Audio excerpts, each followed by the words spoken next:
Alam mo, Boss Mike, alam mo, ito lang kanina habang pinapanood ko nga po. Gusto ko lang po i-update kayo. Habang pinapanood ko po kanina ang press ko ng presidente, hinihikayat niya kayo na suportahan po ang pagmomonitor ng flood control sa pamamagitan ng AI. Yan po ang nagawa ng Pangulo, AI. Si Digong, ano pong ginawa? Inai yung mga babae. Ano yung IE? Diba? Ito po, ang Pangulo, AI ang tinuturo sa atin. Si Digong, men, inai po ang mga babae. Diba? Minsan siguro yung mga kagaya ni Digong na mga sumusuporta sa kanya, halos lahat naman sila. Kasi kailangan talaga nilang gawin yun para magkaroon sila ng mga partner, di ba? Balita ko nga, yung mga nandiyan dyan, yung ilan, abay, ginaya si Kibuloy. Oo nga eh. Hindi ba gagawin yun kung gano'n ang mga itsura? Pero bet diba? Yung mga itsura nilang gano'n, dapat yung gawin talaga yan. Diba? Pero partner, bet ko yung yung AI ni Pangulo. Galing. Na gumamit ng AI to monitor the flood control. Actually, kahit naman tayo taong bayan eh. Kung alam mo, sa bakod mo, mayroong flood control yan, data post, picture mo, send mo, sumbong mo sa Pangulo. Only President Bongbong Marcos ang agawa niyan. Diba? Kung ikukumpara natin uli, itong si Digong kay Pangulong Bongbong, malayong-malayo. Layo. Napakaraming accomplishment na ni Pangulo. At sa buong kasaysayan ng Pilipinas, si Pangulo lang ang nakagawa nito. Iimbestigahan at sawatahin siya mismo. Nangunguna. Hindi ho iba. Ang nangunguna, hindi ho puro ngaw-ngaw salita. Sabi nga niya, hindi ito puro salita at kwento. Tama. Kundi ito ay may kaakibat na kilos at gawa para may magandang resulta. Tama. May mapanagot tayo. Yung isa, sabi maraming magnanakaw dyan. Diba? Alam mo palang may maraming magnanakaw. Walang pinanagot eh. Gusto mo, Susundan ko pa. Ready ko na. Eto pa ha. Sabi nyo, ganon, di ba? Nagmura. Okay. Kahit bigyan nyo pa ako ng 20 taon, hindi ko masusolusyonan at magagapi ang korupsyon. Maghanap kayo ng isa pang Marcos. Di ba? Sabi niya yun eh. Siya na mismo. Pero si Pangulo, tinayuan, nilabanan, isiniwalat, kahit na masasaktan ng mismo niyang gobyerno. Tama. Tapos sasabihin nyo, adik. Sagutin ko yan. Bobo. Paso, Digong. Alam mo, Mike. Ano ba yan? Para nangangalay. Ganyan. Kasi ganyan lagi. Sige. Hindi ko alam kung si Alom yan.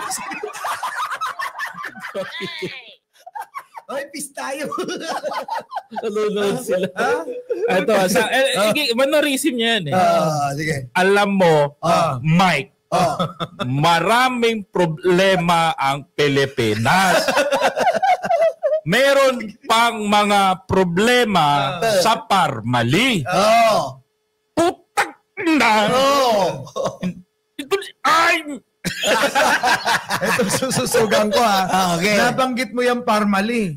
Sa kasaysayan naman ng Pilipinas. Gusto nyo? Real talk na budol? Sige. Di ba binudol tayo ni Digong? No. Mandatory isuot nyo yung face shield. Hindi naman pala kailangan yun. Kaya nga. Umutang ng bilyon-bilyon yung inang yun. Pero ano nangyari? Diba? Pinili ng face shield. Abay, nagdalawang beses pang kumita eh. Kumita na sa kickback doon. Grabe. Binenta pa sa mga negosyante. Ang tindi. Tapos yung pinagbentahan, hindi naman binalik sa gobyerno eh. Kita mo yun? Kasi ang palabas, alam mo kung ano? Ano? Abay, ginastos na natin yung pinamigay sa tao, kaya wala nang babalik. Ang tindi. Nasaan yung pera? Nasaan? Tanong nyo kay Michael Yang. Ayan na tayo eh. Diba? Alam mo, Mike, marami akong nilabas na pera. Umutang ako para sa ng Pilipinas para ipakain ko sa inyo. Huwag niyong inaapi yung pogo. Eto na ngayon, si Alice Guo. Alice Guo. Yan ba? mga DDS na nagluluga dyan. Ayan ba, ang legasiyang pinagmamalaki nyo na kay Digong, Pogo-Pogo, o ano nangyari? Kung maganda yung Pogo na si Alice Guo, nilalaplap na ng jail guard. Walang jail guard, babayan. Oh, legasiya. Oh, ano? Pag-usapan natin, legasiya. Ano? Legasiya ni Digong. Pag-uusapan natin. Meron ba? No comment. Parang, Sige nga, meron ba? meron. Anong legasiya na iniwan ni Digong sa atin kung puro naman yung mga kriminal, yung mga nagnakaw, pinakawalan? Yan nga eh. Eto, kabaliktaran. Oh. Si Pangulo, ngayon pinananagot lahat ng mga magnanakaw, kawatan. Totoo yan, totoo. Sa panahon ni Digong, may naalala ba kayong kinasuhan na napanagot? Wala. Nakulong man lang? Wala. Meron. Yung kaaway niya lang. Si Delima. Si Dilima lang. Oh. Ginawa nila ng kwento. Si Oo. Trillanes. Idol ni ko yun eh. Oo, idol nito yun. Naging idol ko rin yun. Meron daw account saan? Diba? Sa Singapore. Idol namin yun. Ano nangyari? Wala silang nakita. Si Ragos, umatras. Ngayon, sasabihin ninyo, may legasiya si Digong. I miss you, Tatay Diggs. Mike, alam mo ang totoo. Ano? Umutang ako ng 7.2 trillion pesos para ipampagawa ko sa aking mga infrastruktura. Yang Skyway na pinagmamalaki ng mga bobong didilis, hindi ako nagpagawa niyan, Mike. Putak na, ang dami niyong reklamo. Nakto! Mag-resign na ako dito, magkaon na lang ako sa bahay kalapati. Sususugan ko to. Sige. Focus mo yung camera sa mukha ko. Focus mo, boss. Alam nyo, dapat lahat kayo mga DDS magtampo kay Digong eh. Bakit naman? Sa dami ng ninakaw nun, dapat lahat ng mukha nyo. Dapat kung ano yung ginawa sa mukha ni Kitty Sara, ganun din eh. Tama? Tawa. Sana lahat kayo kasing kamukha namin. Oo. Magaganda't gwapo. Tama. Magtampo kayo. Magtampo kayo mga... Dapat pinaayos lahat yung mga pagmumukha nyo. Kaya lalayo pa ba kayo? Ano yan?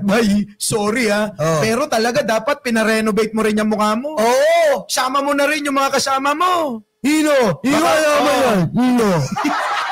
Di ba? Mike, Ano na naman yun, Tatay Mike, Dig? makinig ka.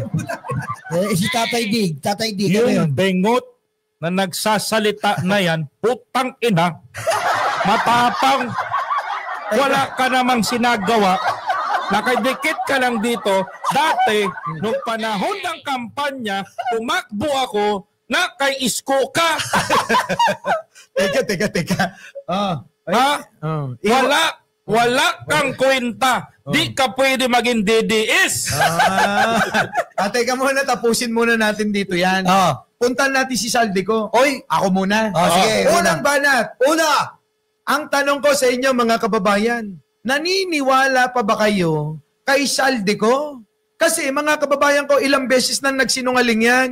At marami nang nagpatotoo na talagang itong si Saldico ay lahat ng sinasabi ay script lang. Totoo naman eh. Mula sa maleta, sa sakyan, pati sa mga pera na hindi pinakita kung may laman. Oo. Tapos ngayon, eto na naman. Bumabanat na naman. Oo. Hanggang kailan, hanggang saan ang katangahan? Oy, kadiri ka na, Saldico. Hanggang hindi ba kayo nagiging katulad ni Sarah? Hindi kayo hihinto talaga? Oo. Bakit si Sarah? Kita mo naman, mangmang talaga. Hanggang ngayon, hindi pa rin Alam niya mo, magets. Tatay Dig. Alam mo, Mike, Kanina pa to si Tatay Dig. Diretso. alam mo, Si Along. Anong ba yan? alam, tayo. alam mo, Mike, Tatay Dig. noon si Saldi, dikit lang ng dikit yan sa akin. Hindi nga makapagbigay. Ay. Nung naging congressman, etong si Saldi, nangulimbat, Mike, Talaga? ng pera. Sangkot si Tamba.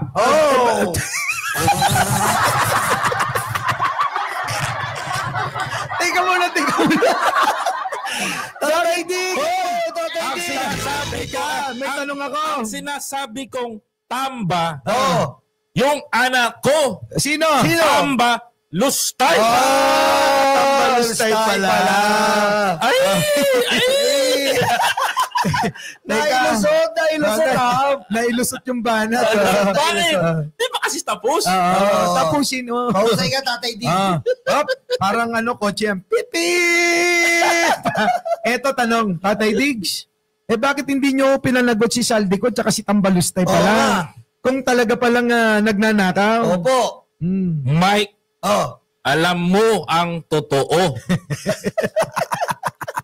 Ano nga yung totoo? Ano ba yan, Tatay Dig? Paano mo mapanagot yan Oh. kung dalawa silang nangungurap ng pera ng taong bayan? Allah ka. Hindi ko gusto yung ginagawa nila. Kaya ako nagstay dito sa Netherlands. Teka muna. Akala ko ba nung panahon mo yan? Di ba? Oo. Akala ko ba nung panahon mo yan? Oh, yung laptop.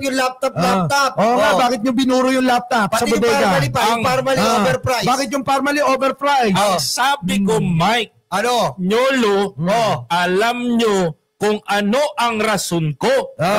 Ang sabi ko kay Sarah, Oh.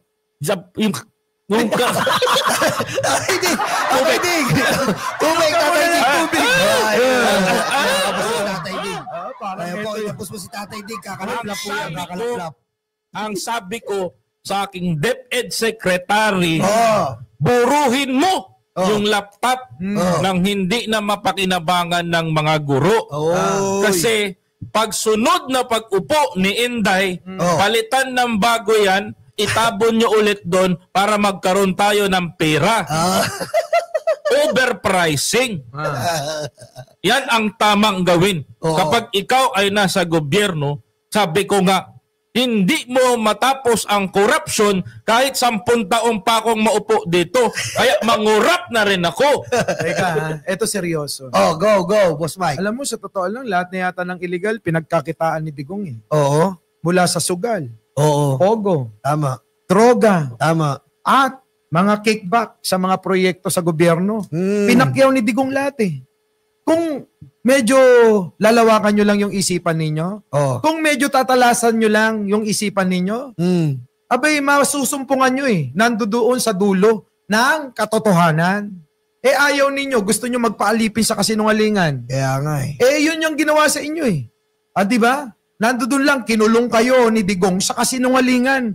Hindi nyo tuloy makawalan at mapuntahan, masumpungan yung katotohanan na niloko kayo. Oo. Si Digong ay masamang tao, period.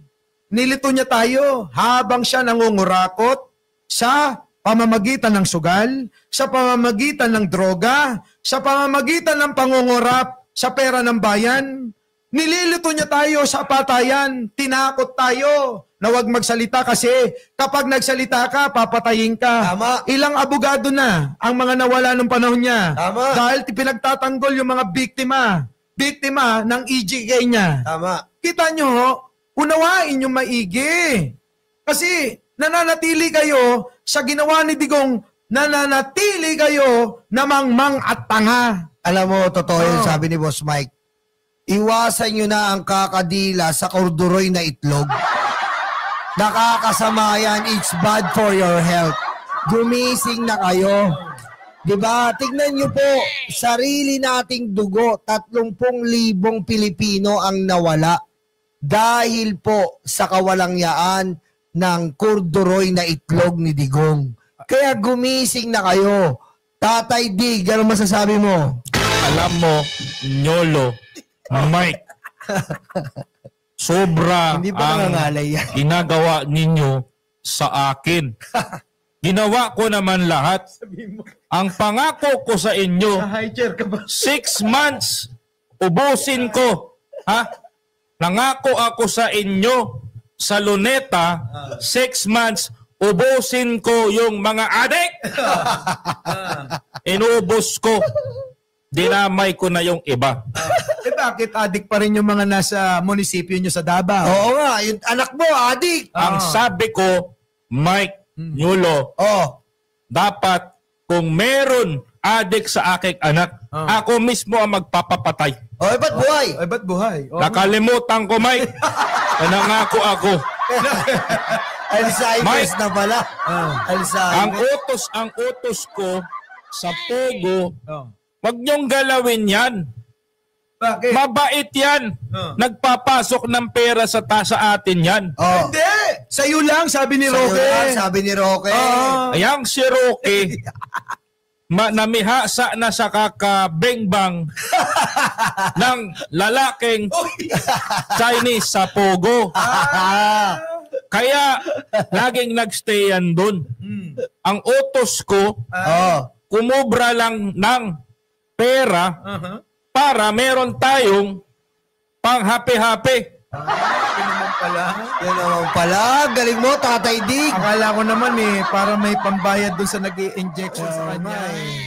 Tatay Dig, Boss Mike, ngayon po na eto po, si Saldi ko ay lumabas na naman na halos wala na pong tumitingin at naniniwala. Wala na nga naniniwala. Yung nga ang tanong ko Napaka may naniniwala.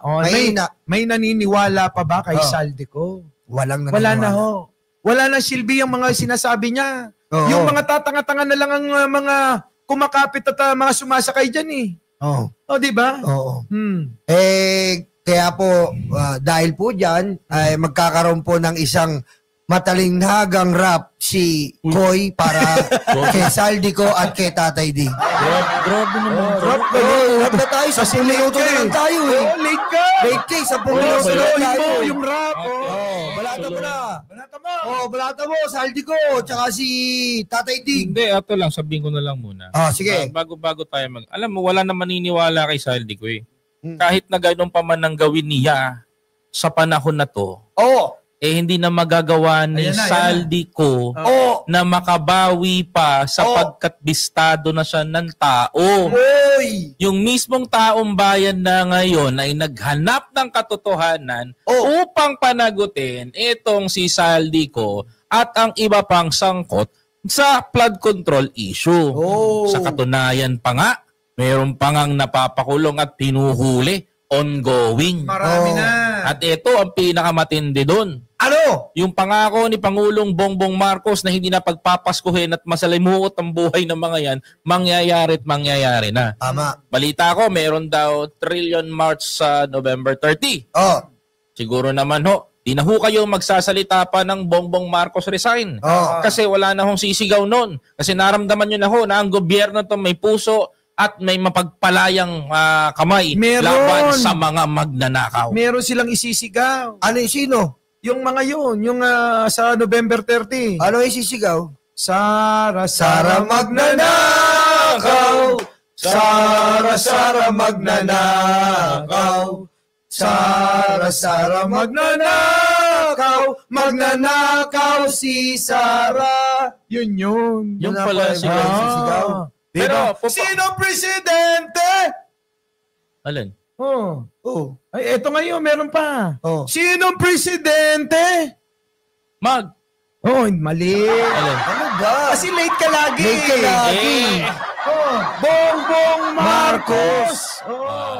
Bagong Pilipinas, Bongbong Marcos. Sino presidente? Marcos pa rin. Sino presidente? Marcos pa rin.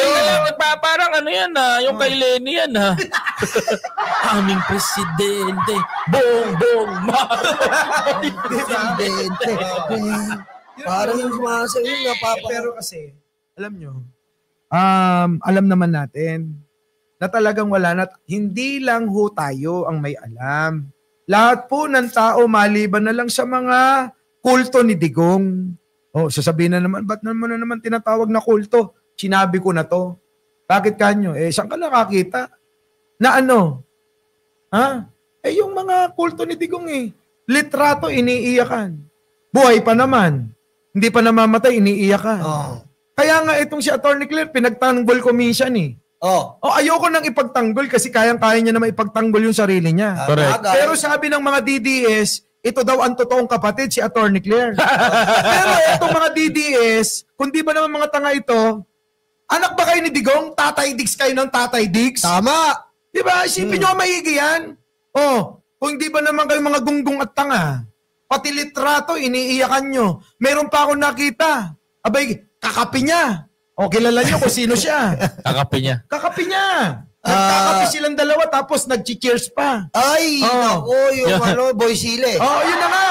Di ba Robin Padilla?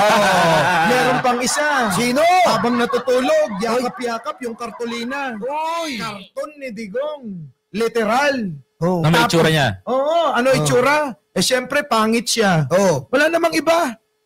Ngayon, sasabihin nyo, si Attorney Claire, ang totoong ate, ang totoong kapatid na Marcos. Kayo, kilala ba kayo ni Digong? Tama. Tatay Diggs kayo ng Tatay Diggs. Tama. Tapos, I miss you, Tatay Diggs.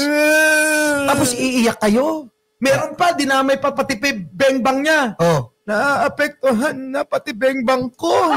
Hindi na ako nabibengbang ng asawa ko dahil kay Tatay Diggs. Ano ba yan? Sabay iyak. Ako naman, kailangan ko talaga dahil lagi akong wet na wet. Sabi ganun. Ganon ang mga DDS. Kadiri, no? Iba pala yung mentality ng mga Duterte supporter, no? Iba. Kasi ganyan sila ka-paranoid. Kung ganyan sila ka-paranoid, there is a tendency talaga na na makagawa ito ng mga to ng hindi natin inaasahan. Kasi katulad niyan, paranoid sila. Gustong-gusto nilang makabalik si the former president. Hindi ko alam kung ano pinakain ni former president eh. Because in 2016, nung tumakbo tong presidente, ang nakita ko lang, based on my own analysis, nagutom ang Pilipino sa isang Marcos. So, thinking nila, sinuportahan ni Amy kasi, kaya sinuportahan, magmamala Marcos. Umango lang din ang pangalan niyan kasi nagpalibing kay dating Pangulo, former President Marcos, at gumawa ng mga kwento na malapinish na yung kanyang accomplishments sa mga kwento, kaya kinabiliban ng tao. Alam mo, kasi sa totoo lang, si Duterte, daig pa yan showbiz. Magaling magtanim ng intriga. Aminado naman siya dyan Magaling magtanim ng intriga. Tayo naman, yung mga tao dito sa Pilipinas, mahilig sa drama, mahilig sa telenovela, lagi natin sinusubaybayan. Kaya, ayan ang nangyari dyan. Nabudol tayong lahat dyan. At kitang-kita naman natin Kung hindi tayo nabudol, anong nangyayari ngayon? Hanggang ngayon, sinusolusyonan ng Pangulong Bongbong Marcos yung bangungot na dala niya. Pero may pag-asa pa, mga kababayan. Itong si Sara, may pag-asa pang maging presidente yan. Paano? Okay, tanyo, hindi nyo alam? Tanungin nyo ako kung paano. Paano? Kasi baka kopyahin niya. Kasi yun na lang talaga pag-asa niya. Mga kababayan, makinig kayo. Ano yan? Isa na lang ho ang pag-asa ni Sara Duterte para maging presidente. Ano yon? Humingi na ng tulong kay Kumaliar! Sige, waka, sige, Sige, makasigi, humba. Dahil sa humba, si Roque na stroke siya. Hindi siya alam. Hindi rin alam nung... Hindi alam. Hindi niya alam. Shider! Kaya, ito po mga kababayan, okay? Ngayon po na nagsalita si Saldi Kulangot, pero hindi naman naging bangungot pagkat kilala ka na isang buraot, kaya ikaw ay manahimik-himik, Saldi. Pero, diba? Ito, madagdag ko lang sa pag-usapan bago tayo magtapos. Sa labat po ng mga kababayan natin, kung sakasakali ho, ang Ano nakita mo? Kaya po sa lahat. Si Kumalian. Kaya nga Gusto mo kayo makita? Ayun si Kumalian. Kaya mga kababayan ko. Ilapit mo nga ito. Ayun si Kumalian. Yan, sige, makasigi. Humba. Okay na. Thank you, bossy. Sa lahat ng mga kababayan natin nanonood, samantalahin natin yung pagkakataon na 3 minutes ago. 1 minute sa'yo. 1 minute sa akin. Kung makakabalik po si former President Rodrigo Roa Duterte sa bansa natin, tanong ng mga kababayan natin, ano ang mangyayari? Mga kababayan ko, kung ang hihiling po ni former President ay dito na po mahimlay o mamatay sa bansang Pilipinas, ay ako po ay hindi po pumapayag. Sapagkat kung ang dating presidente mahihimlay dito ay magagamit po siya at kung dito po siya mamatay ay magagamit po itong political agenda ng kanyang anak na si Sara Duterte. Yun po ang pinakamagandang sagot ko doon at pinakamalapit na tanong ko po doon. Tsaka na? Hindi ba pwede tsaka na? Ayan po yung komento ng mga kabayan. Nagtatanong lang sa atin. Oo. Ako, tsaka na. Kung ako lang, tsaka na. Kapag ka malamig na ang lahat. Pero mga kababayan ko, lagi po nating iisipin at pagkakatandaan na ang lahat ng mga ito ay kailangan natin na gamitan ng, sabi nga ng mga abogado, critical thinking. Oo, kailangan nating suriing maigi ang bawat mga balita at mga sinasabi, mga litanya na galing sa mga tao na kapag tinignan ninyo, mga kababayan ko, yung itsura, hindi dapat ganun na namumroblema kung walang ginawang kasalanan siya. Oo. Sino tinutukoy ko? Di si Saldi ko. Oo. Mga kababayan ko, tandaan nyo, yung nag-iba bigla ang itsura niya, mga kababayan, hindi na magsasabi ng totoo yan. Dahil kadalasan sa mga ganyan, 99.9, magsisinungaling yan para sa kanyang kaligtasan. Correct. Tulad na may pangako si Panort na wala ka ng kaso kapag naupo si Sara Duterte bilang presidente, yun na lang yung tanging hope niyan. Pag-asa na inaasahan niya. Kaya yung 1 minuto, kay Nyulo na. Kaya mga kababayan, mag-ingat po tayo. Pakinggan natin ang sinasabi ng presidente. Sa mga hindi naniniwala dyan, suriin nyo. Sa mga naniniwala dyan, ipakalat nyo. Kita nyo po ang gusto ng presidente. Ibulatlat, ilantad lahat ng proyekto ngayon ng gobyerno sa pamamagitan ng AI. Si Digong binulatlat sa pamamagitan ng IE sa babae. Pag-ingat po tayo. Lahat ng mga bagay ngayon ay binubulag nila para lang po makuha nila ang kapangyarihan at maagaw sa ating Pangulo. Pero wag nating hayaan yan. Sa pamamagitan natin, magtulong-tulong po kami. Kami po dito ng Bengador nandirito sa inyo. Dahil po kami ay naniniwala na bebengay namin ang mga baling balita at mga fake news. Yun! At syempre mga kababayan ko, kami ang kasama si Biyahe ni Koy at si Nyulo at syempre ang inyong lingkod, Mike Cervera po. Kami ang Bengador! Please don't forget Walang kawala ang may sala. Please don't forget to follow, like, comment, share, and subscribe to our YouTube channel sa lahat ng mga platforms. Sundan niyo po kami nang mas marami pa po kayong mas malaman. Maraming salamat po. Kami ang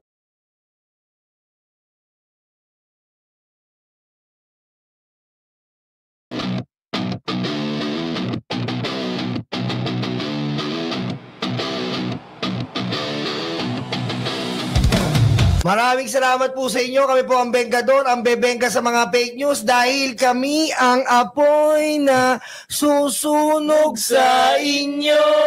Thank you po. Kapag kamay, sala. Walang kawala ang may sala. Ulit. Kaya na dito.